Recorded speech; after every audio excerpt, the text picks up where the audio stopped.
Ну что, с этой стороны не видно.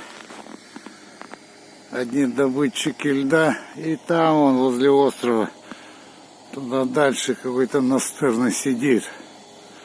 А я не знаю, как они так. Горы открыты. Даже Уральский Гух.